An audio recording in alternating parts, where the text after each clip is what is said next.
Hello, Hi. can you hear me? Yeah, hi Daniel. Thanks for coming back on the call with me again today. Okay, thanks. How are you, Aaron? I'm doing great. I had a lot to think about after we talked yesterday, and I, I I think the idea of that you had of going through economics and Austrian economics specifically as a way to help out other people in the Bitcoin community was a really interesting one.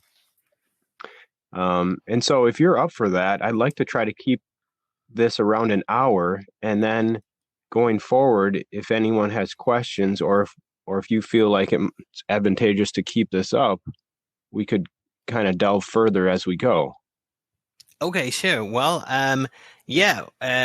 Well, to me, the Bitcoin uh world is kind of like a business where people don't know what the bottom line is. So, and the the correct theory of money is the bottom line. And I'm also making the claim that the Austrians have the correct theory, but potentially that's not true. And what I would like is to have sort of like a scientific community in Bitcoin or something like that, where people would be motivated by the truth, in particular the truth about the success of Bitcoin. And to me, we do not really have that right now. Um, so, so yeah. So what I would like is to have a conversation uh, about the nature of success in Bitcoin. And so what I'm talking about now is kind of like opening such a conversation with an idea about the nature of success. Okay, okay. Um, yeah, I guess what I had more in mind was more of like a an introduction to economics and Austrian economics, but I think what you're proposing is more interesting. Uh, Well, I mean, it's the same thing. Like to me, understanding economics is understanding success. So, and that's kind of what I think people don't know enough about it right now. Yeah, so you're saying that understanding economics is understanding success. I guess I had always thought about economics as like a way to economize on your scarce resources. Well, But yeah, so you're what we need to do is to offer services that are better than the competition. So we need to so we need to economize so that we can offer something that's that other people want. And the way that we would determine whether Bitcoin is a better money is by the economics, or the way that we would know about whether we're doing better than the competition is through economics. well, walk me through that there. How would you just with economics know that you're doing better just by the profit that you're making? Well, you wouldn't know only by economics. Economics is the theory. You also have to apply the theory to the real world, and that's a difficult question also. But independent of the real world, we also need an understanding of what in general is better or worse. Right. And having a deeper understanding of economics and perhaps specifically Austrian economics can help us unlock that key to is can we find out what's better and worse just by thinking about it, or do we have to put it into practice? Well, I think in we can say in general what is better and worse.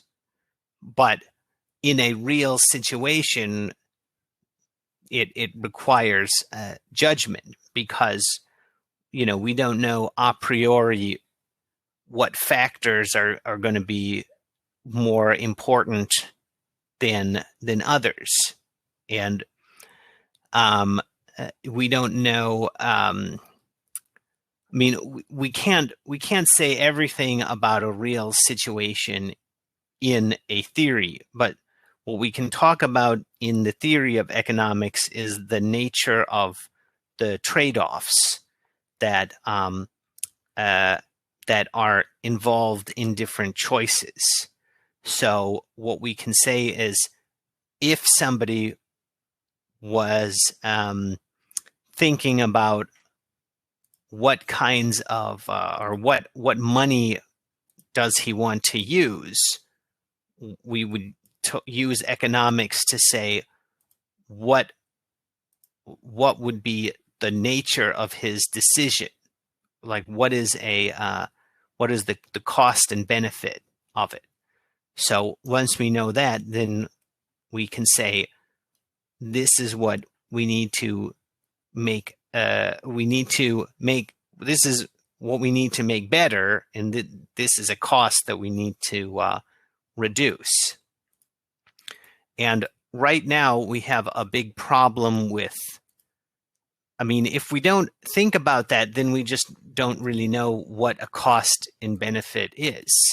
So, we've had a big problem in Bitcoin with people doing things that really are the opposite of success, and just not understanding their choices well enough to be able to have a reasonable discussion about it.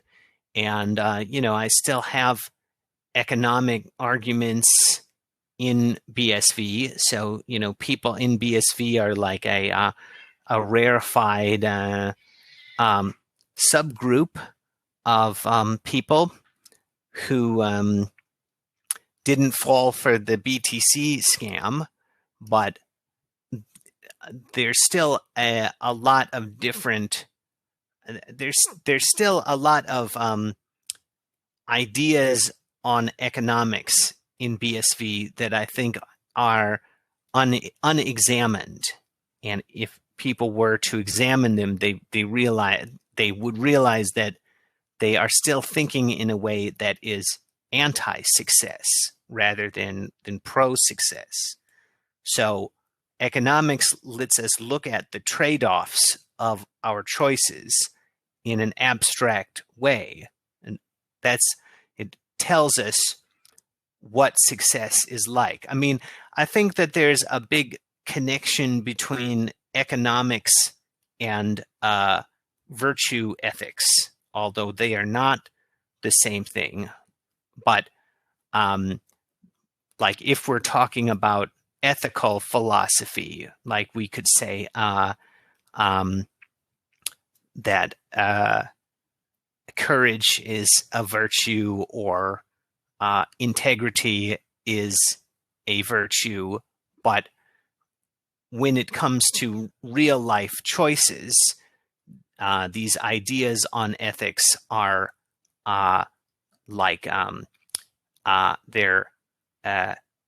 they can point us toward the correct decision, but they do not determine the best decision. They're an indispensable part of making good decisions, but they're not a complete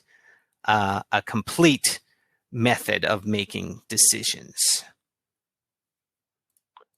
Yeah. Now that's interesting. You mentioned the word courage there, and it reminds me of our conversation last time, where you seemed a little bit frustrated with people who seem to understand a lot about Austrian economics, or at least some kernel of it, but yet can't move forward with those ideas in the Bitcoin community. And it makes me think of a quote by Thomas Szasz, where he says, "Clear thinking requires courage rather than intelligence." Do you think that that is part of the problem that we have, is there isn't enough courage in the Bitcoin economy?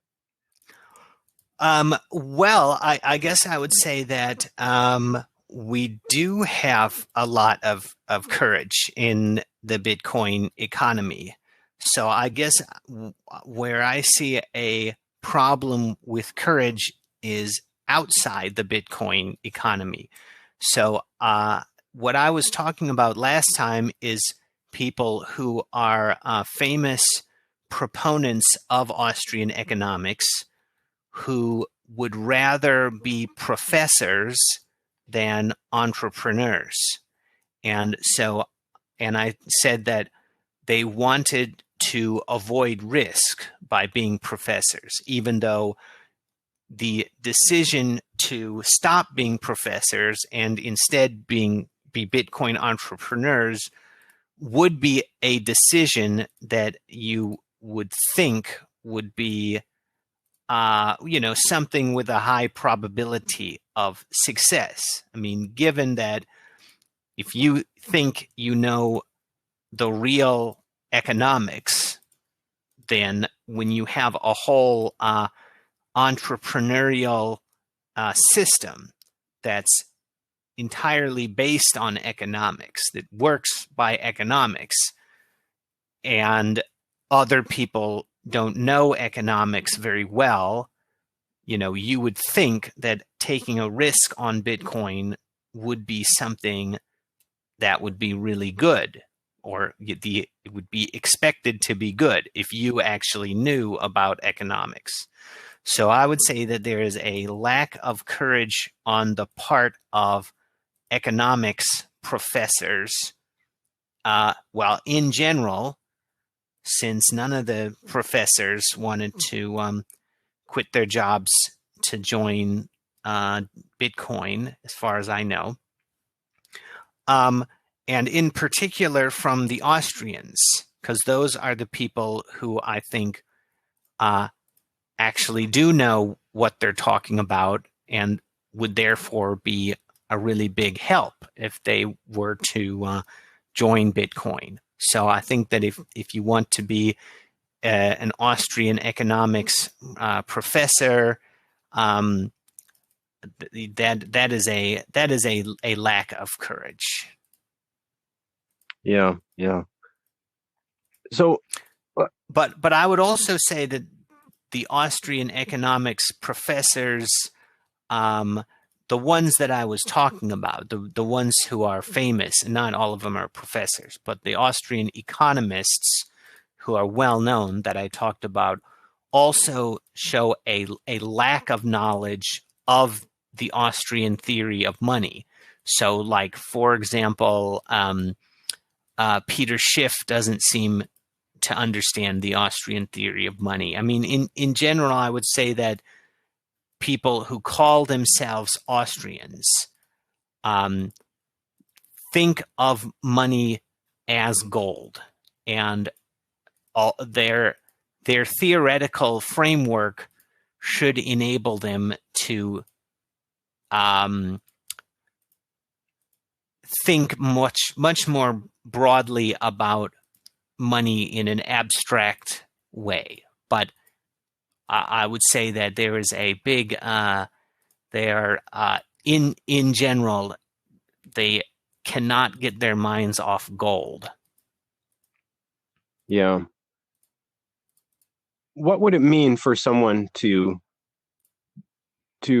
find success in the Bitcoin economy? I mean, does that mean build a company that accepts Bitcoin? Does it mean build a company that runs off the blockchain in some way? What are your thoughts about that? Well, I think success in Bitcoin is that Bitcoin is used as money. So what an individual person's success would be is to grow the Bitcoin economy and make money off of that.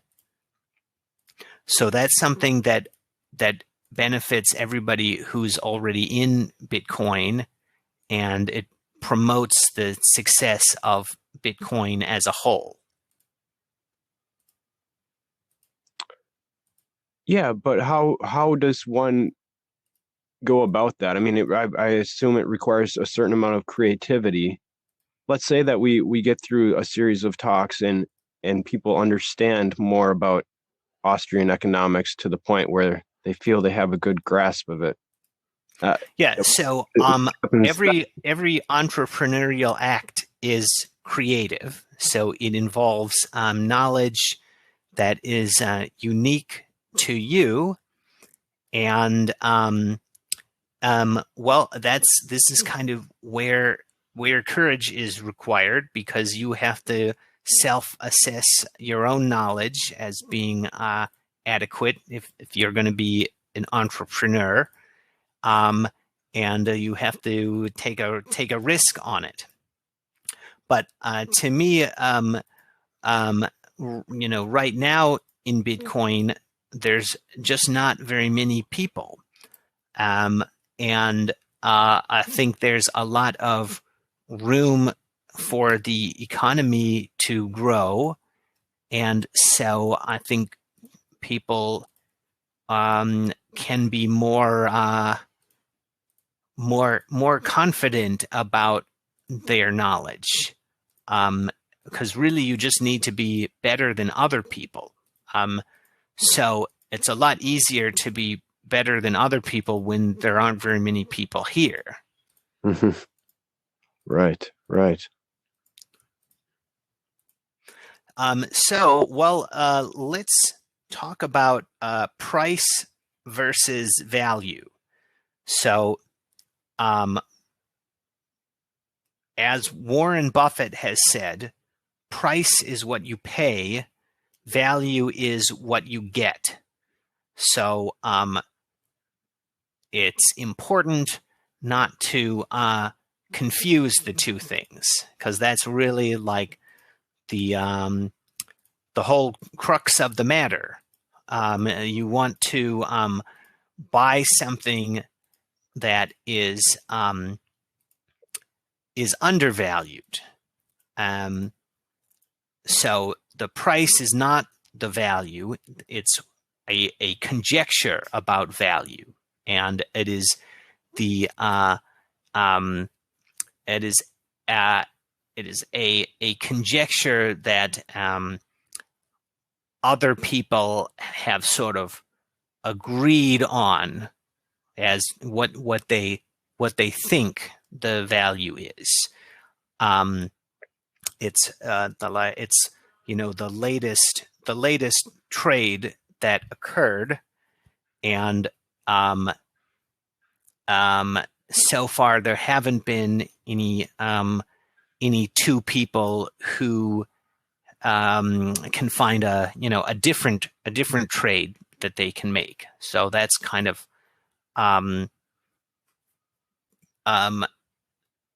that's kind of what the price is.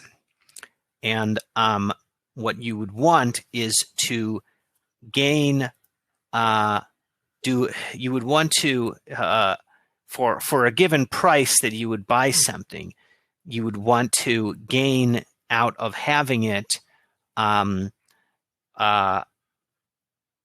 something better than you would have got if you had bought something else.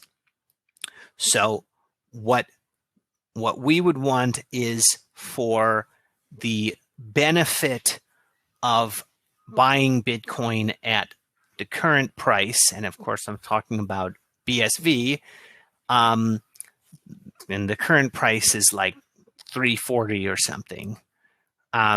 We would want the benefit of that to be greater than what you would get from buying stocks or land or something, or any of the other anything else that that you could buy. And so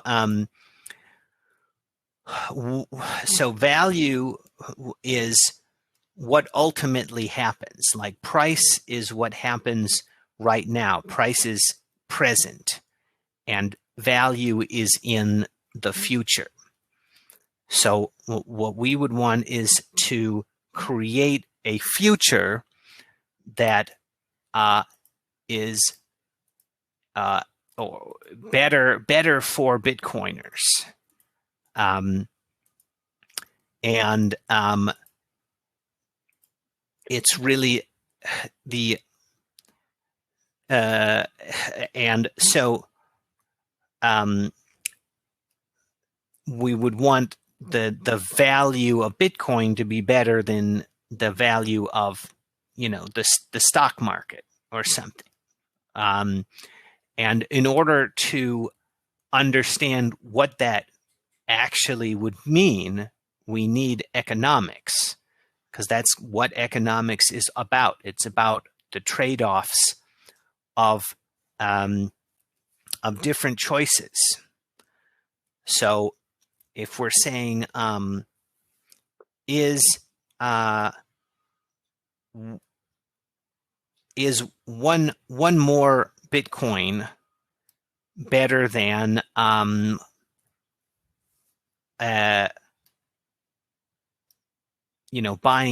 an index fund for the same price? That's kind of, well, so that's what we would want people to be thinking about in order to promote success in Bitcoin, I think. And in order to make rational decisions about that, you have to actually know how a Bitcoin is benefiting you by having it.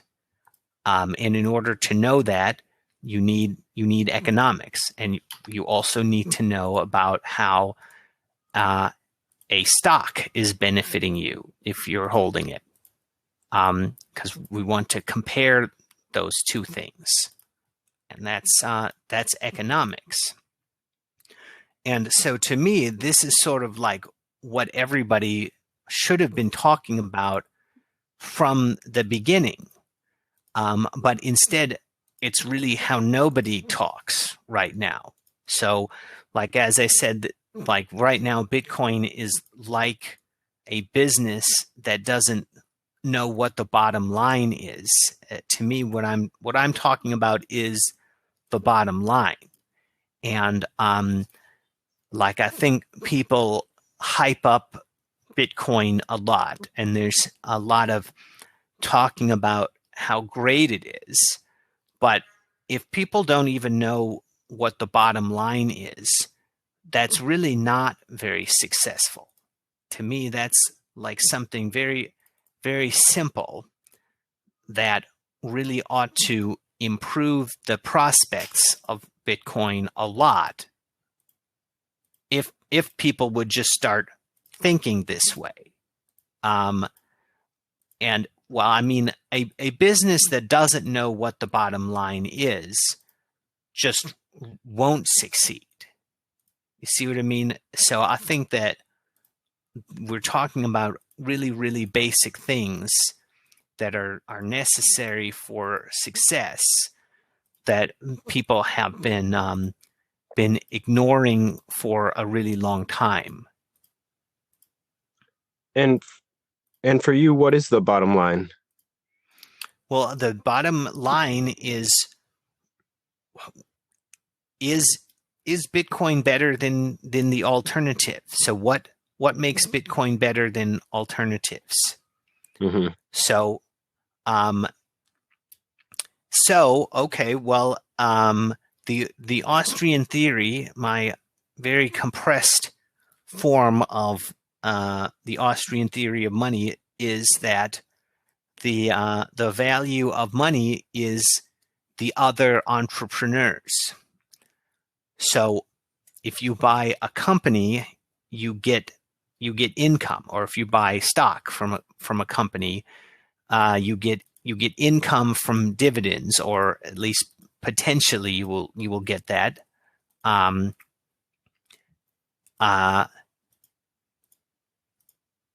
Whereas from holding cash, you do not get dividends. So there's a downside to holding cash.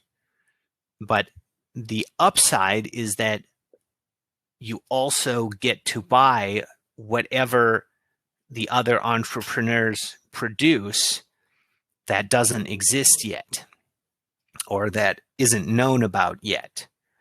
And so this is the trade-off that needs to be understood in order to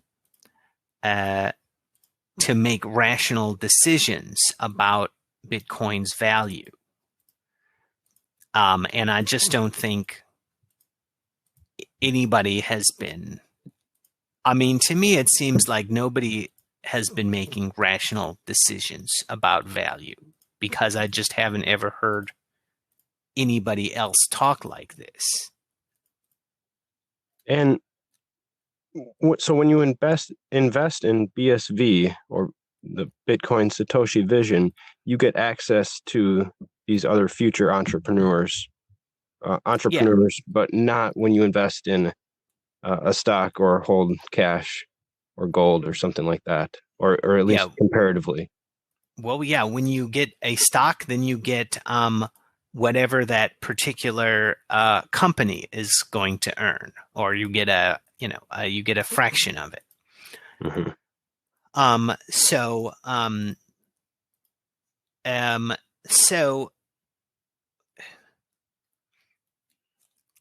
Well, let's talk about marginal utility next. Okay. So I think the simplest way of explaining marginal utility is to say that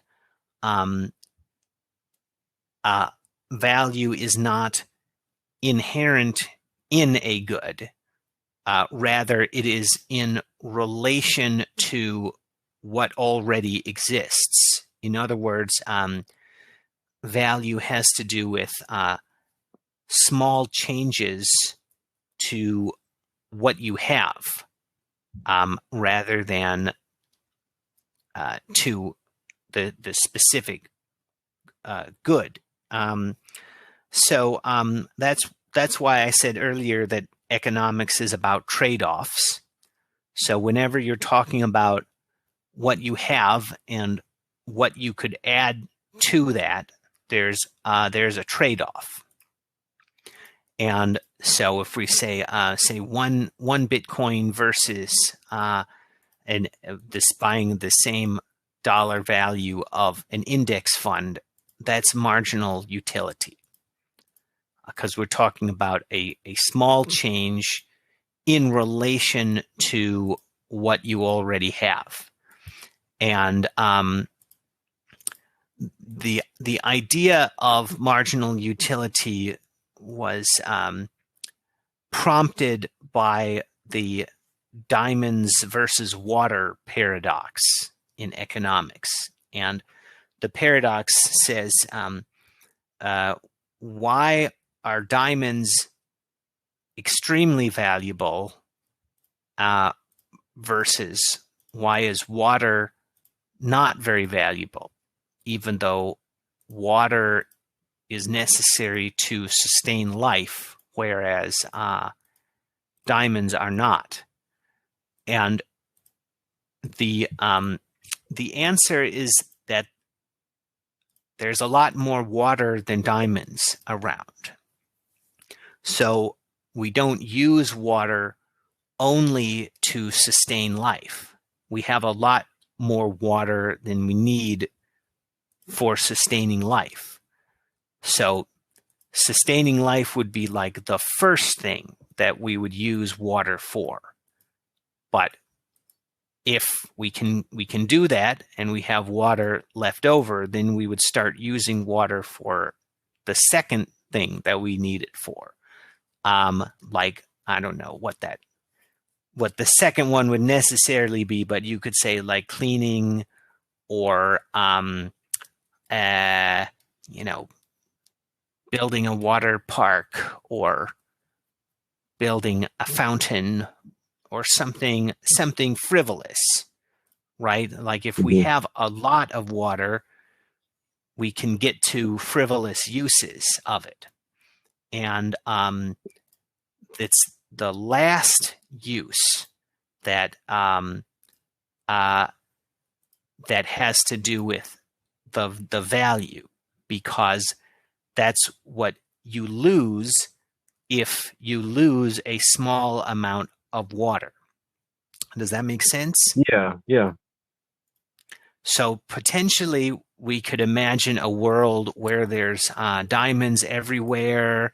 They're just strewn about the ground, and then you would think people might use diamonds for building bricks for their houses, or whatever, or making toys for children, or whatever you would do if you had way too many of them. Right. Is this insight about things like marginal utility, trade-offs, is this unique to Austrian economics? No. I think all economists today agree on marginal utility, but marginal utility was discovered independently by three different people: Menger, Vollras, and Jevons. I think that's how you pronounce his name. And the neoclassical economics, which is what the Austrians call everybody else, they don't like Menger's version of marginal utility. They like their guys better, and the Austrians don't like Vollras and Jevons as much. They like Menger, and the difference has to do with the use of calculus. So Austrians don't really believe in using calculus in economics, and Menger had a way of talking about marginal utility in words, just like how I'm talking to you now, whereas the other two had a mathematical theory that was based on calculus to talk about marginal utility. So, actually that came up earlier, because remember I said marginal utility is about small changes to what you already have. I didn't say it was about infinitesimal changes to what you already have. So Austrians would say that that doesn't really make much sense, but that's kind of what you're saying if you use calculus. So Austrians don't really believe in infinitesimal changes to your portfolio. Okay. So, well, that's one of the things that I appreciate about the Austrians. I haven't delved into them nearly as deeply as you have, but you can pick up one of their books, specifically Mises or Hayek, and you can pretty much understand, or at least read coherently, what they're saying, without any a lot of fancy math. Does the Austrian school view economics as a science, or is it something else? Well, that depends on your definition of science. So, literally, science just means that it has to do with knowledge. So Austrians would say that their economics is knowledge, but science also has a more specific meaning, having to do with the application of the scientific method, which means that Karl Popper said it best. The scientific method is about conjectures and refutations. So we have an idea about how the world works, and we design a way of observing a real world situation to test that idea relative to some other hypothesis. But the Austrians would say that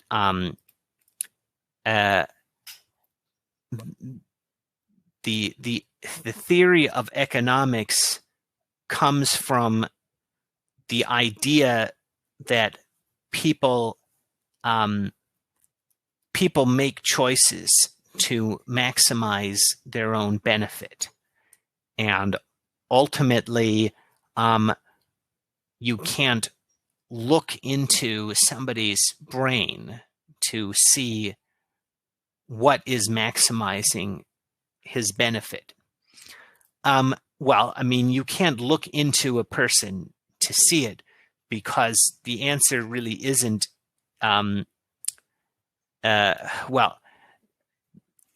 if you could look into somebody's brain, you might see that he has an idea about what is the best choice. But ultimately, we don't really know what his best choice really is, because these choices all concern things that happen in the future. And so we can't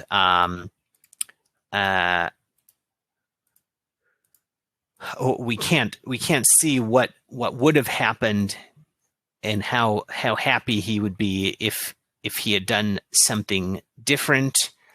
And if we tried to do that, we'd be talking about subjective psychological states that are difficult to define objectively. And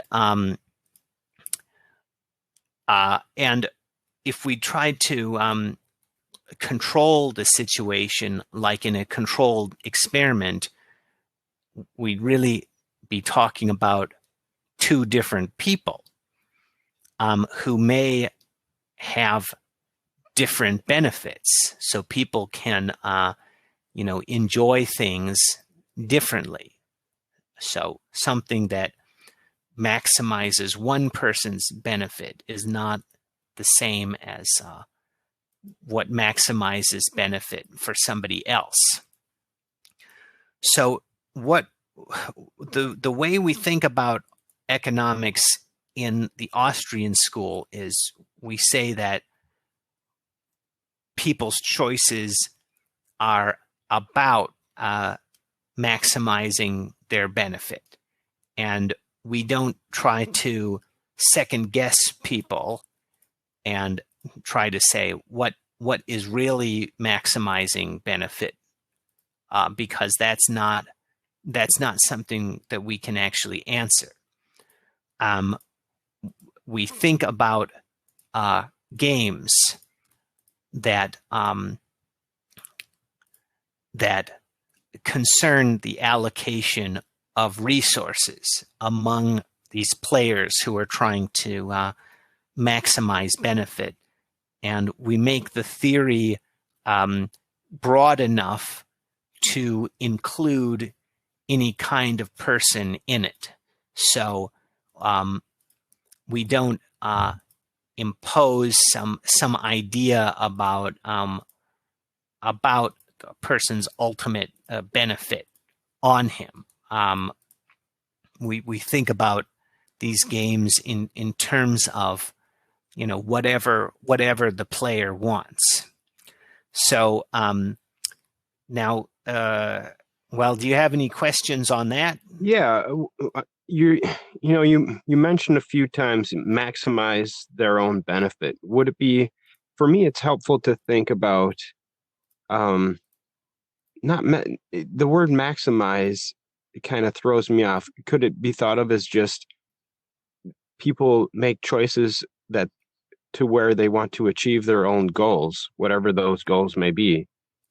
Yeah, well, I think if Mises was here, he might agree with what you said a little more than what I said. But I mean, when I talk about maximize, I don't think that there's some kind of number that we could use to measure benefit, but we can order outcomes by how much or by whether a person like them more or less. So I think we can say that all choices are, if you have to choose one or the other, whatever somebody chose, that's what they liked better than something else that they could have got. But yeah, I mean, your way of saying it is really kind of the more obvious way. But I think that there's a connection between what we're talking about and Thomas Szasz. Did I pronounce that right? I've heard that his last name is supposed to be pronounced as you would say Saskatchewan, so it's Sas. Szasz. Okay. Well, so like Thomas Szasz would be like compare him to like a standard, a normal psychiatrist. And that's kind of like the difference between an Austrian economist and a neoclassical economist. Because Austrians believe in subjectivism. So what I've been talking about just now is subjectivism. And they think economics is about people maximizing their own benefit according to, who they are. And that's kind of like how Szasz would say that people should, there's a disagreement between the patient and the psychiatrist on whether the patient is mentally ill, and there shouldn't be a disagreement on that point. You're imposing your ideas of what's good and bad on the patient. If you're telling him that he's sick and he doesn't agree with you. So neoclassical economics is largely about enabling the government to continue exploiting people and creating propaganda to get people to go along with it. At least, I mean, that's what I think it's mostly about. And the veneer of science that is put on it is part of the propaganda that's used to get people to go along with it. But as we talked about last time, economists don't really think like scientists, because if they did, they would want to study Bitcoin a lot, and they wouldn't want to just dismiss it and say that it's stupid or something. They would want to understand the phenomenon, but it appears that they don't want to. Yeah, that's interesting that you bring in Szasz's, or compare and contrast his views with Mises and then neoclassical economists, because he was very fond of Mises, and he said if you want to understand human nature, read Mises rather than Freud. So that's interesting, because he saw psychiatry as a big con, and they use a lot of terms that classical economists use, like rational. What is the rational person doing? And psychiatrists will use that towards their patient, specifically calling the patient irrational when they disapprove of certain actions. So that is, I find that similarity interesting. When we started the talk today, you talked a bit about I wonder if we should keep going down this route, or I wanted to circle back to something you said about price versus value. But what do you think? Should we go down back to that or keep going down this path? Sure. Let's make sure you understand everything. Let's go. I mean, yeah. If you want to look into something more, let's go into it. So price, I mean, if we can relate this back to Bitcoin, so you can have people uh talking about the price of Bitcoin, and BTC has gone up something like 200% on average over the past 10 or 12 years. And but you would probably say, but there isn't much value there. So is that the same idea of price versus value in relation to Bitcoin? Right. Yeah. Um, so, um, value has to do with the real benefit of something. So, part of that is that this good could go up in price a lot, and then you sell it, and then you have a lot more money.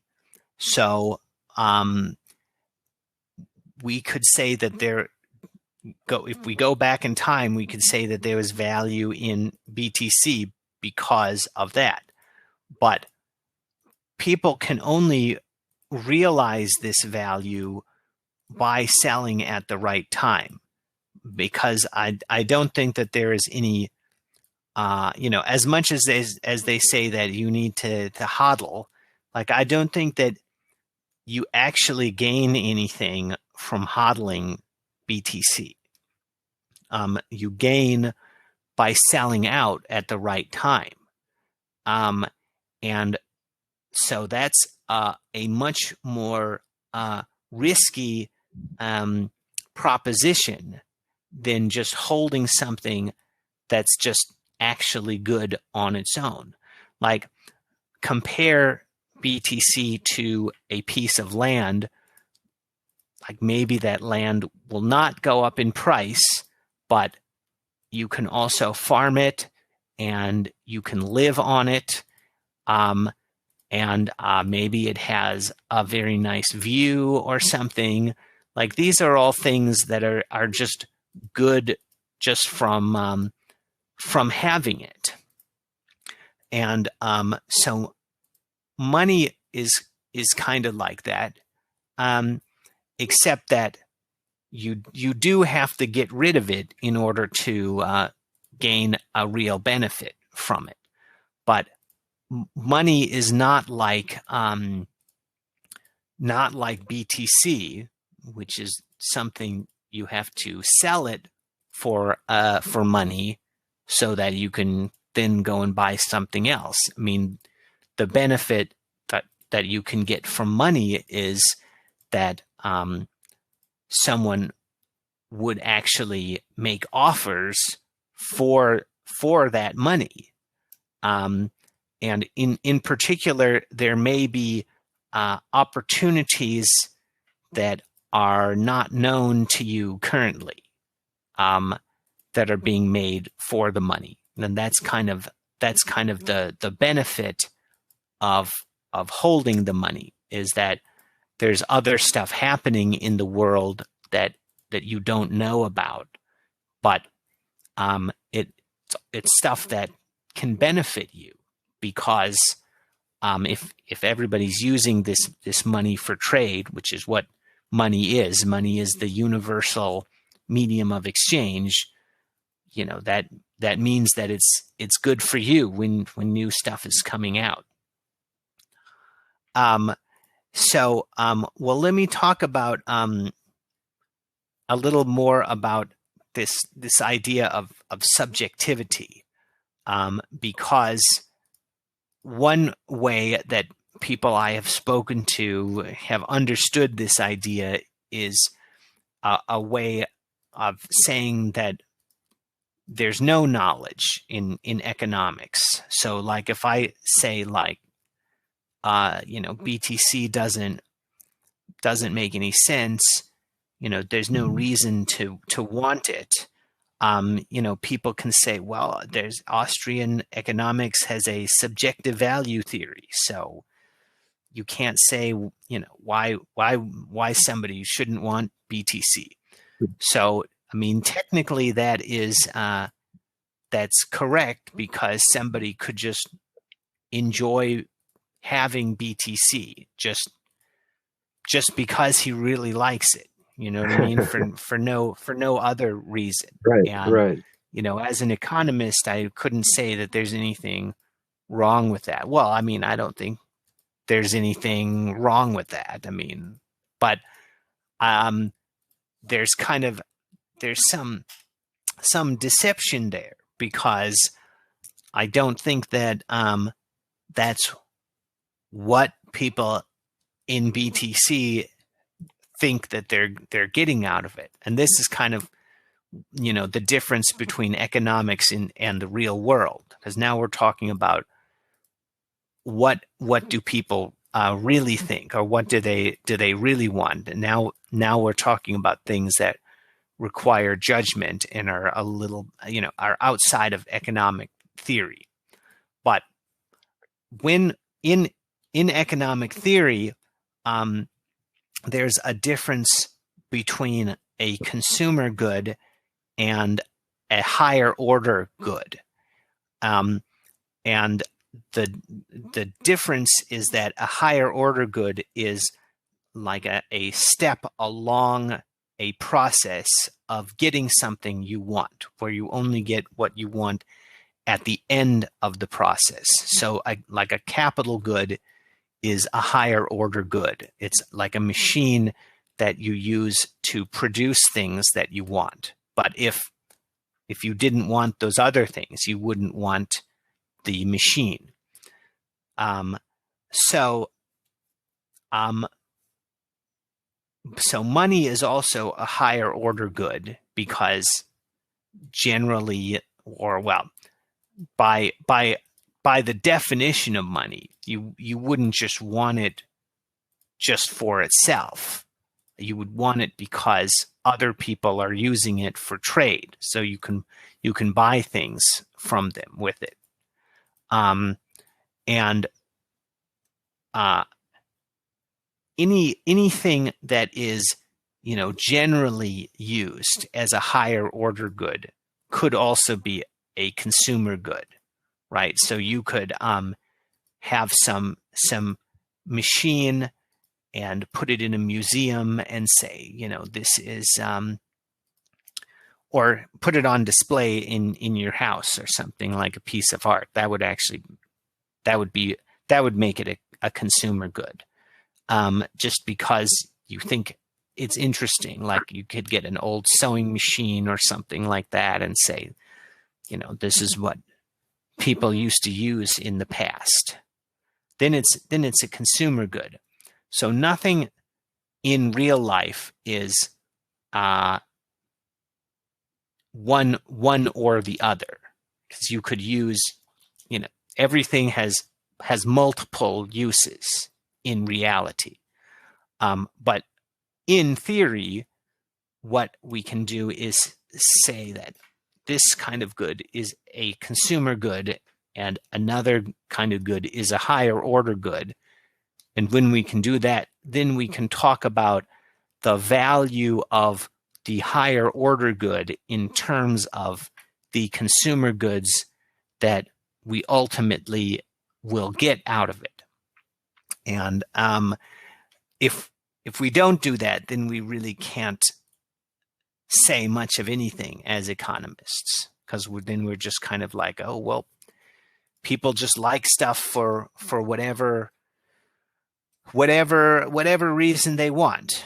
But what we actually do as economists is we say that the consumer goods are the ultimate value. They're what actually gives people what they want, and then the higher order goods are steps along the process. So that's how we can talk about value as economists, as we can say, like, what consumer goods are you ultimately getting from holding money or from buying a stock or something like that? Does that all make sense? Yeah, I think so. So in some of your examples, would BTC in your mind be like putting a piece of fine artwork up on the wall? You're just holding it, or putting something in a museum. Well, I mean, yeah, if you're one of these people on Twitter who says that they're a hodler of last resort, which means that they will continue to buy BTC no matter how low the price goes, then that's kind of like valuing the BTC for itself and not for what it can actually get you. So then it's kind of like treating it like a consumer good instead of a higher order good. Yeah, yeah. One thing that we talked about, or that you mentioned, I had a question about, as far as wondering if it was circular reasoning when the Austrians say choices that people make, they make those choices to maximize their own benefits or to achieve their goals. And then how do you know they've achieved their goals is because they made the choice. Is there circular reasoning there? No, because all of these choices are conjectures about benefit. So you make a choice, and then something happens, and what happens may be something that you like or something that you don't like. But as economists, we don't talk about like whether people are making good choices so much as why they are making these choices. So we can say like what is the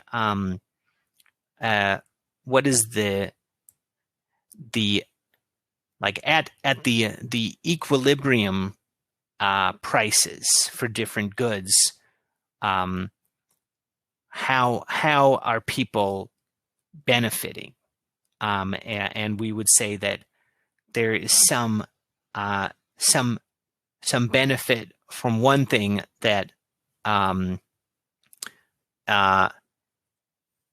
that is approximately equal to some benefit from something else when there's an equilibrium of prices. I mean, equal doesn't really make much sense, but there isn't any additional benefit that can be achieved by making a small trade-off in how these goods are used, that would change the price of it. Okay. Well, Daniel, I mean, you've given me a lot to think about. We're coming up on an hour. I'd love to continue some of these talks if you're up for it in the future. But I mean, basically today, I think we covered a lot of ground: prices versus value, the fact that money is a higher order good. The example of BTC being a consumer good and not a higher order good. I think you gave some good examples on that made sense. So I'd like to start to wrap it up and maybe come back to some more ideas next time. But do you have any other thoughts? First of all, I appreciate you taking the time, and I'm also wondering if you have any other thoughts before we wrap up. Well, once again, it feels like we barely got started to me. So, I'm glad you're interested in continuing. And, I guess my final thought is for next time, we'll start talking more about profits and the entrepreneur, and about Mises and the socialist calculation argument. That'd be great. Looking forward to it, and thanks again, Daniel. Okay, thank you.